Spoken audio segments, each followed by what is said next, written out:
Welcome to the deep dive. Today, we're diving into New Roads Behavioral Health. hmm They're focused on, well, providing a real path to recovery for individuals facing some really tough stuff. Severe mental illness, addiction, intense emotional struggles. Right. The kinds of challenges where, maybe other systems haven't quite managed to help. Exactly. And our insights today, they come directly from New Roads themselves. And what really jumps out, I think, is their commitment.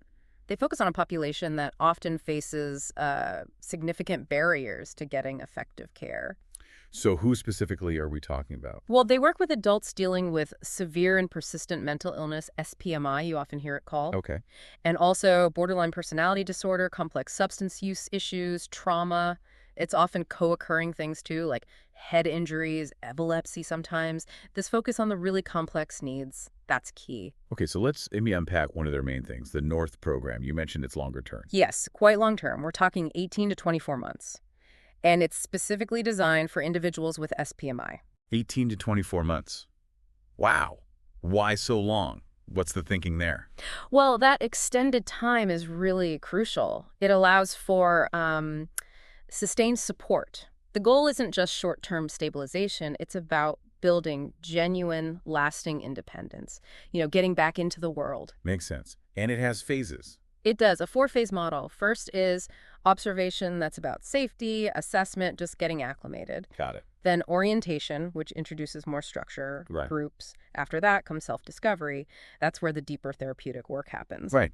And finally, community leadership. That phase focuses on accountability, preparing for aftercare, really stepping up. It's a very gradual, structured way to, well, rebuild a life. That's a big differentiator. Okay, and here's something that sounds really interesting. They use a therapeutic community model.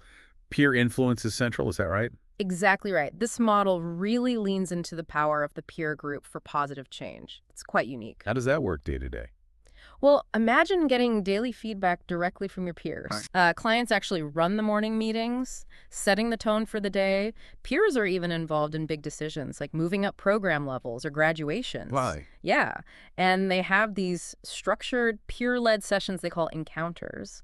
They're designed for expressing emotions safely, taking responsibility, working through conflicts. For younger adults especially, this kind of peer-driven accountability, that support, it can be incredibly powerful. Beyond just the peers, though, they talk about their staff experience. It sounds like the team deals with very, very difficult situations. Oh, absolutely. The team is described as highly experienced, with individuals facing really serious challenges, suicidal ideation, self-harm, severe addiction, major relationship difficulties, just overwhelming emotional pain. That takes a certain approach, I imagine. It does. They describe it as non-flinching. Yeah. Basically, they address these complexities head on, but with, real clinical skill and compassion. They're also very honest. They make it clear that healing is hard work. And they stress how vital family commitment and coaching are. There's actually a powerful quote from one clinician, something like, they help families get your son or daughter back, but then you'll have to let them go. Wow. Highlighting that ultimate goal of independence. Precisely. They also use this striking analogy, calling clients roses in a tulip garden. What's behind that? Yeah. It's a lovely analogy, isn't it? It captures this idea that many of their clients are deeply sensitive, maybe emotionally reactive individuals, Yeah. people who just don't thrive in standard treatment settings. That's the tulip garden. They need something different, a more tailored environment to really flourish. Like a rose needs different care than a tulip. Exactly. Yeah. And this understanding feeds into their focus on identifying what they call each client's life worth living. Life worth living. Yeah, like what are their core values, their hopes? Maybe it's reconnecting with family or pursuing a career, or just finding some inner peace. By aligning treatment with these really personal goals, it creates this powerful sense of purpose.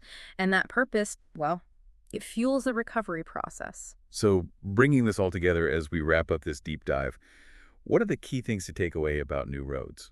I'd say ultimately, New Roads offers a really comprehensive and quite distinct approach for severe mental illness and those related challenges.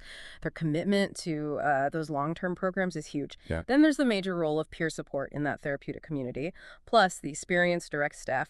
And underpinning it all, that focus on the individual's own life goals. It creates a model aimed at, well, profound and lasting change. It really makes you think, doesn't it, Mm. about the power of community, peer influence, and just understanding what someone truly wants out of life, especially when facing huge struggles. Mm. If you listening are interested in learning more about New Roads Behavioral Health, you can check out their website. It's www.newroadstreatment.org, or you can find their phone number there too.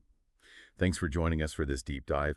Maybe consider, how that connection, that sense of individual purpose, could be a key for navigating life's toughest moments.